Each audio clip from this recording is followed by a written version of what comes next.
Hello అందరికీ. ఈరోజు మనం 'సాయి 1120' ఎపిసోడ్ చెప్పుకోబోతున్నాం. ఇప్పుడు తేజస్వి, నేను నిర్ణయం తీసుకున్నాను. నేను బొంబాయి వెళ్ళాలనుకుంటున్నాను. మీరు నన్ను అక్కడికి తీసుకెళ్తారు. మనం రేపే ఇక్కడి నుంచి బయలుదేరుతున్నాం. అలాగే మనం అక్కడే ఉండబోతున్నాం. అప్పుడు కేశవ్ కోపంగా ముందుకొచ్చి, ఇంక చాలు ఆపు తేజస్వి. ప్రహ్లాద్ తప్పు చేసినప్పటికీ మనం ఈ పరిస్థితి నుంచి ఇక్కడి నుంచి వెళ్ళడం సరైనది కాదు. అప్పుడు తేజస్వి ఇలా అంటుంది. నేను ఇది ముందే అర్థం చేసుకొని ఉండాల్సింది. నీ వల్లే రాజా ఆ ఫకీర్ వద్దకు వెళ్ళాడు. అలాగే ఆయనతో సావాసం కూడా చేయడం మొదలుపెట్టాడు.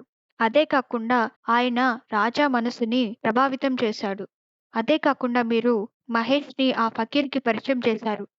ఆ తరువాతే మహేష్ కూడా ప్రభావితుడయ్యాడు. ఆ తర్వాత ఆ తక్కువ జాతి అమ్మాయిని వివాహం చేసుకున్నాడు మహేష్. ఛీ!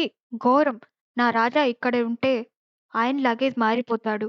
నేను దీనికి అంగీకరించను. అందుకే ఏది ఏం జరిగినా నేనిక్కడ ఉండాలనుకోవడం లేదు. మీరు మాతో రాకపోతే నేను రేపటి ఉదయం షిరిడీని వదిలిపెట్టి వెళ్తాను. అలాగే అక్కడే ఉంటాను. అప్పుడు కేశవ్ కోపంగా ఇలా అంటాడు తేజస్వితో. నువ్వెళ్ళాలనుకుంటే వెళ్ళు. నేను ఈ షిరిడీని వదిలిపెట్టి రాలేను. ఎన్నో సంవత్సరాల నుండి నేనిక్కడ ఉంటున్నాను. అప్పుడు తేజస్వి ఇలా అంటూ ఉంటుంది.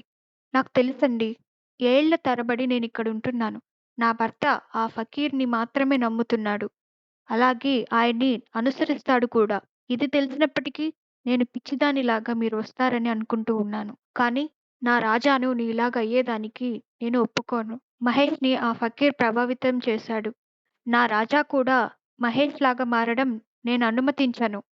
ఎలా అయితే మా మామయ్య అలాగే అత్తయ్య గారు నిన్ను కోల్పోయారో, అలాగే మా బాబాయ్, మా పిన్ని మహేష్‌ని కోల్పోయారో, అలాగా నేను నా రాజాని కోల్పోవడానికి సిద్ధంగా లేను. అప్పుడు కేశవ్, తేజస్విని, నీ మొండితనం మంచిది కాదు. మరొకదాన్ని అడిగి ఉండుంటే అని కేశవ్ చెప్తూ ఉండగా, తేజస్వి ఇలా అంటుంది. వదిలేయండి. నేను మీ జవాబు ఎప్పుడో పొందాను. కానీ నేను నా రాజా జీవితం నాశనం కావాలని కోరుకోవడం లేదు. మీరు రాకపోయినా సరే, నేను రాజా రేపు ఈ షిరిడీ నుంచి బొంబాయికి వెళ్ళిపోతాము. అప్పుడు కేశవ్, తేజస్వి అని ఏదో చెప్తూ ఉండగా, తేజస్వి వచ్చి, ఇంక చాలండి. నేను ఎవ్వరి మాటలు వినాలనుకోవడం లేదు. నన్ను ఈ విషయం గురించి ఎవరైనా ఆపడానికి ప్రయత్నిస్తే, నేను ఆత్మహత్య చేసుకోవడానికైనా సిద్ధంగా ఉన్నాను. అప్పుడు కేశవ్ కోపంగా, నీతో మాట్లాడడం వృధా అని కోపంగా కేశవ్ అక్కడి నుంచి బయటికి వెళ్ళిపోతాడు. తేజస్వి ప్రహ్లాద్‌ని తీసుకొని పైకెళ్తూ ఉంటుంది. ఇప్పుడు బయటికి వచ్చిన కేశవ్‌కి తేజస్వి అన్న మాటలన్నీ గుర్తొస్తూ ఉంటాయి. అలా బాధపడుతూ ద్వారకామాయికి వెళ్ళడానికి చూస్తున్నప్పుడు దారి మధ్యలో సాయి కనిపిస్తారు. సాయి కేశవ్‌ని పిలుస్తారు. కేశవ్ సాయి వద్దకు వెళ్ళి, సాయి, నేను మీ దగ్గరికే రావాలనుకున్నా. అప్పుడు సాయి, శ్రద్ధ, సబూరి కేశవ్, నా వెంట రా. నీకొకటి చూపించాలి అని సాయి ఒక చోటికి తీసుకెళ్తూ ఉంటారు. ఇప్పుడు ఒక తండ్రి తన బిడ్డతో ఇలా పిచ్చి మాటలు మాట్లాడకు నువ్వు నాతో. నా ఇష్టాలను నువ్వు పట్టించుకోవడం లేదు. అప్పుడు ఆయన కొడుకు ఇలా అంటుంటాడు. నన్ను నువ్వేమన్నా శత్రువుగా భావిస్తున్నావా? అప్పుడు వాళ్ళ నాన్న ఇలా అంటారు. నేనెప్పుడు చెప్పాను? నేను కేవలం ఇక్కడ ఉండాలనుకోవడం లేదు. నేను కేవలం ఇక్కడి నుంచి అని చెప్తున్నప్పుడు సాయి ఇలా అంటారు. ఏంటి విషయం? ఏం జరిగింది మల్హార్? అప్పుడు మల్హార్ ఇలా జవాబిస్తారు.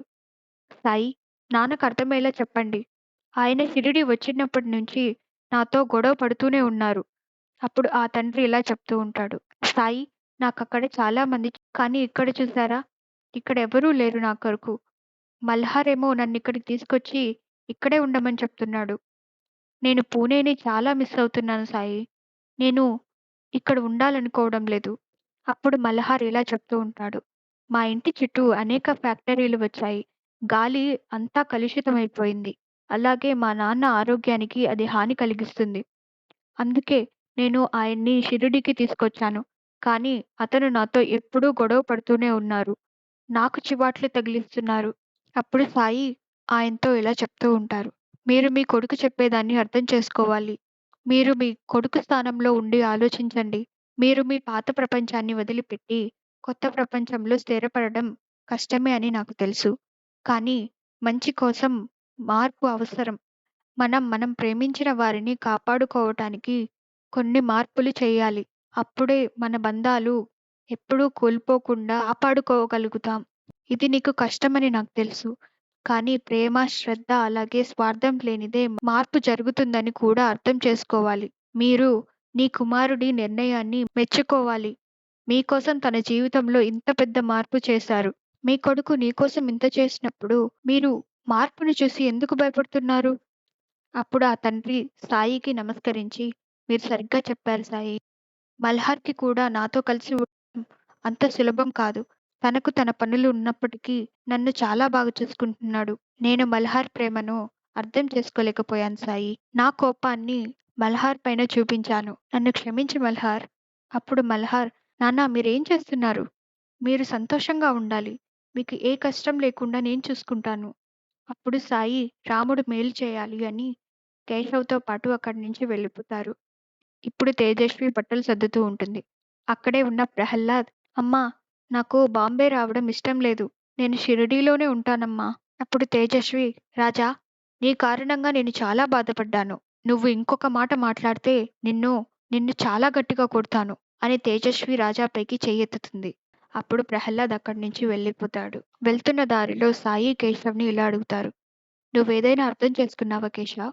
అప్పుడు కేశవ్, "మల్హార్ పూణే నుంచి ఇక్కడికి రావడానికి ఒక కారణం ఉంది సాయి. కానీ తేజస్వి విషయంలో ఆమెకు కారణం ఆమె గర్వము, అలాగే ఆమె స్వార్థ స్వభావం. సాయి, మనం ఆమె మనస్సును మార్చలేమా?" అప్పుడు సాయి, "నీ మనసు మార్చుకోలేకపోతే నువ్వు ఇతరుల మనసును ఎలా మార్చగలవు కేశవ్?" కేశవ్, జీవితంలో మనకు చాలా చాయిస్ ఉంటాయి. కొన్ని సులభంగా ఉంటాయి. మరికొన్ని కష్టంగా ఉంటాయి. కానీ ఏదైనా విలువైనది సులభమైన మార్గం ద్వారా పొందలేము. ఇది ఎల్లప్పుడూ గుర్తుంచుకో కేశవ్. కొత్తదాన్ని సాధించాలంటే కొత్తగా చేయడం అవసరం. ఇప్పుడు రుక్మిణి కుల్కర్ణి సర్కార్ వద్దకు వచ్చి నిలబడి ఉంటుంది. అప్పుడు కుల్కర్ణి సర్కార్, "నేనేమీ చెయ్యను. ఏవండి, కానీ తేజస్వి ప్రహ్లాద్‌ని కూడా తీసుకెళ్తుంది." అప్పుడు కుల్కర్ణి సర్కార్, "రుక్మిణి, ఇది వాళ్ళ మంచి కొరకే. ఈ గ్రామం నుంచి ఆమెకేదీ లభించదు. ఆ పేద పిల్లల స్నేహం, అలాగే ఆ ఫకీర్ సంబంధం మాత్రమే." అప్పుడు రుక్మిణి, "కానీ మీకు ప్రహ్లాద్ అంటే చాలా ఇష్టం కదండీ!" అప్పుడు కులకర్ణి సర్కార్, "అవును, వాడు నా ప్రాణం కంటే ఎక్కువ.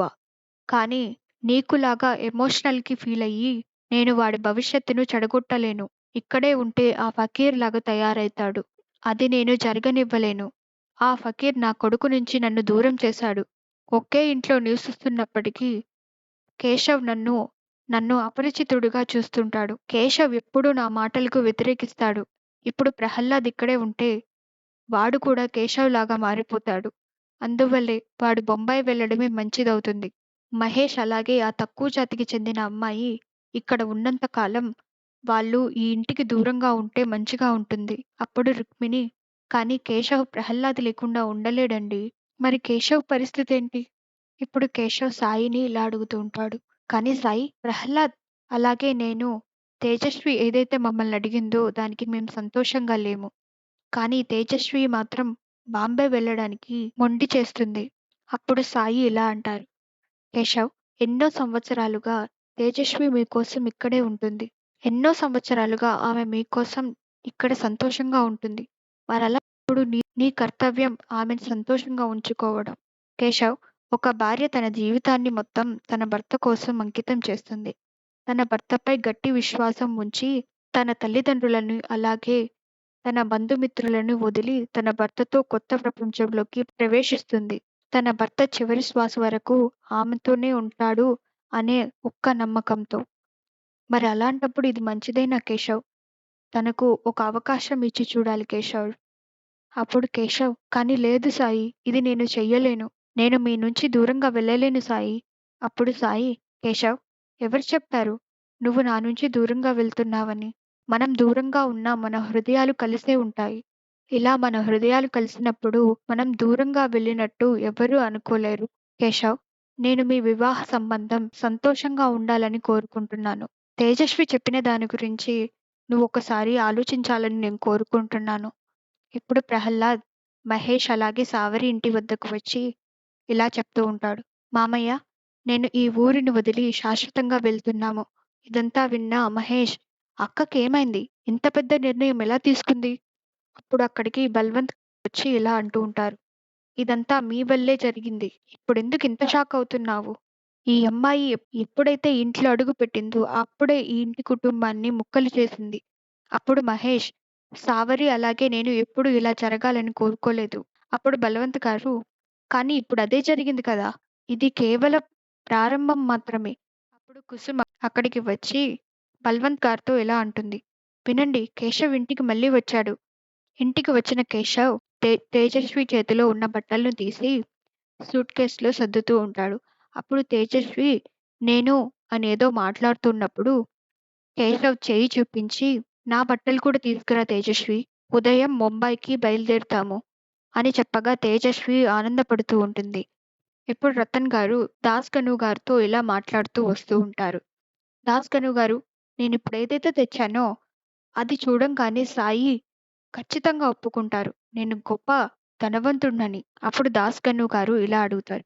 కానీ మీరేం తీసుకొచ్చారు? అని అడగగా రతన్ గారు, ఇప్పుడు కాదు. సాయితో కలిసి మీకు కూడా చూపిస్తాను. మీరు కూడా అప్పుడు ఆశ్చర్యపోతారు. ద్వారకామాయికి చేరుకున్న రతన్ అలాగే దాస్ కన్ను గారిని చూసిన సాయి, రండి రతన్, ఇంత తొందరగా వచ్చారా? అప్పుడు రతన్, నేను చెప్పాను కదా సాయి, నాకొక్కరోజు సరిపోతుందని. అప్పుడు సాయి, కూర్చోండి. నేను మీకోసం ఈ కుర్చీని ఏర్పాటు చేయించాను. రతన్ గారు వెళ్లి ఆ చైర్‌లో కూర్చుంటారు. కూర్చున్న తర్వాత సాయితో ఇలా మాట్లాడుతూ ఉంటారు. సాయి, నేను మీకు ధనికుడినని నిరూపించాలనుకుంటున్నాను. అందుకే నేను మీకోసం ఒకటి తీసుకొచ్చాను. మీరు ఇలాంటిది చూడలేదని నాకు తెలుసు. అప్పుడు సాయి, మరెందుకు ఆలస్యం? త్వరగా చూపించండి అని అడుగగా, మీరు ఇందులో విజయం సాధిస్తే నాకు చాలా సంతోషం కలుగుతుంది అని సాయి అంటూ ఉంటారు. ఇప్పుడు రతన్ గారు, సరే సాయి, తన బ్యాగ్ నుంచి ఒక బాక్స్‌ని ఓపెన్ చేసి దాంట్లో ఉన్న కిరీటాన్ని చూపిస్తారు. అది చూసిన దాస్‌కను గారు, కిరీటమా? అప్పుడు రతన్ గారు, ఆ! అవును. కిరీటమే ఇది. నేననుకున్నాను సాయి నా కోరికను తీర్చిన తరువాత ఈ కిరీటాన్ని బహుమతిగా ఇవ్వాలనుకున్నాను. నేను దీన్ని బొంబాయి నుంచి స్పెషల్‌గా తయారు చేయించాను. తీసుకోండి సాయి అని సాయికి అందచేస్తారు. మీ తలపై ఉన్న తెల్లని వస్త్రాన్ని తీసేసి ఈ కిరీటాన్ని ధరించండి సాయి. ఇది మీపై చాలా ఆకర్షణీయంగా ఉంటుంది. ఇది మీరు ధరించిన తరువాత చాలా అందంగా కనిపిస్తారు అని సాయి చేతికి ఆ ఆ కిరీటాన్ని అందచేస్తారు. ఇప్పుడు రతన్ గారు ఇలా అంటూ ఉంటారు. చూసారా సాయి, ఇప్పుడు మీరు నన్ను అందరికంటే గొప్ప ధనికుడని ఒప్పుకుంటారా? అప్పుడు సాయి దాస్ గను గారిని ఇలా, గను, నువ్వు అక్కడ ఉన్న ఆ మూటను తీసుకురాగలవా? దాస్ గను గారు ఆ మూటను తీసుకుని సాయి వద్దకు వచ్చేటప్పుడు ఆ మూటలోని వస్తువులు కింద పడిపోతాయి. ఆ కింద పడిన వస్తువులేంటంటే అన్నీ కిరీటాలుగా ఉంటాయి. రతన్ గారు, సాయి, ఈ కిరీటాలు అన్నీ బంగారు కిరీటాలు. అప్పుడు సాయి ఇలా అంటారు. అన్నీ బంగారువే రతన్. వాటి మీద విలువైన ముత్యాలు కూడా ఉన్నాయి. కానీ సాయి, మీరలాంటప్పుడు వీటిని సాధారణమైన మూటలో ఎందుకు పెట్టారు? అప్పుడు సాయి, బంగారం లేదా రాగి అవన్నీ నాకు సామాన్యమైనవి. మరి అలాంటప్పుడు సాధారణమైన మూటలో పెట్టడంలో తప్పేముంది? రతన్, నాకిలాంటి చాలా కిరీటాలున్నాయి. చాలా మంది నాకు వాటిని బహుమతిగా ఇవ్వడానికి ప్రయత్నించారు. మరి అలాంటప్పుడు నువ్వు తెచ్చిన ఈ కిరీటం ఎలా భిన్నంగా ఉంటుంది? వారికంటే నువ్వు ధనవంతుడు కాదు. ఇదిగో తీసుకో రతన్ అని ఆ కిరీటం బాక్స్‌ని రతన్‌కి అందజేస్తారు. సరే సాయి, సాధారణమైన బంగారం అలాగే వెండి నగలు ఉపయోగపడలేకపోయాయి. కానీ ఇంకా నాకు 2 రోజుల సమయం ఉంది. మరియు ఆ 2 రోజుల్లో నేను గొప్పవాడిని అలాగే డబ్బున్న వ్యక్తినని నిరూపించుకోగలను. నేను మళ్ళీ రేపు సాయంత్రం వస్తాను. అలాగే ప్రయత్నిస్తాను. మీకు నేను గొప్పవాడిని అలాగే ధనవంతుడినని నిరూపిస్తాను సాయి. మీ ఇతర భక్తుల కంటే నేను ఎక్కువ సామర్థ్యం కలవాడినని నేను నిరూపిస్తాను. అప్పుడు సాయి, రాముడు నీకు మంచి చేయాలి అని అంటూ ఉంటారు. ఇప్పుడు వంటగదిలో ఉన్న రుక్మిణి ఏడుస్తూ ఉంటుంది. అక్కడికి వచ్చిన కేశవ్, అమ్మా అని పిలవగా తను ఏడుస్తున్న విషయం తెలియకూడదని రుక్మిణి పక్కకు వెళ్ళి తన ముఖాన్ని తిప్పేస్తుంది. అప్పుడు ఇలా అంటూ ఉంటుంది. కేశవ్, నీ ప్రయాణానికి నేను నీకిష్టమైన వాటినన్నిటినీ చేశాను. నీకు పూరన్ పోలి అంటే ఇష్టం కదా! అలాగే లడ్డులు కూడా చేశాను. అప్పుడు కేశవ్ రుక్మిణి వద్దకు నడుచుకుంటూ వచ్చి, అమ్మా, నువ్వు నాపై కోపంగా ఉన్నావా? అని అడుగగా రుక్మిణి, లేదు కేశవ్, నువ్వేదైతే చేస్తున్నావో నీ వివాహ జీవితాన్ని కాపాడుకోవడానికి చేస్తున్నావు. ఒక విధంగా నీ నిర్ణయం సరైనదే కేశవ్. నీ వివాహ జీవితాన్ని కాపాడాలి. అదే ముఖ్యం. అప్పుడు కేశవ్, కానీ అమ్మా, నేను మిమ్మల్ని చాలా మిస్ అవుతాను. అని కేశవ్ వాళ్ళ అమ్మని కౌగిలించుకుంటాడు. అంతటితో ఈ ఎపిసోడ్ కంప్లీట్ అవుతుంది. ఇలాంటి మరిన్ని వీడియోస్ కోసం ఛానల్‌ని సబ్స్క్రైబ్ చేసుకోండి. Thank you for watching. Please subscribe to channel.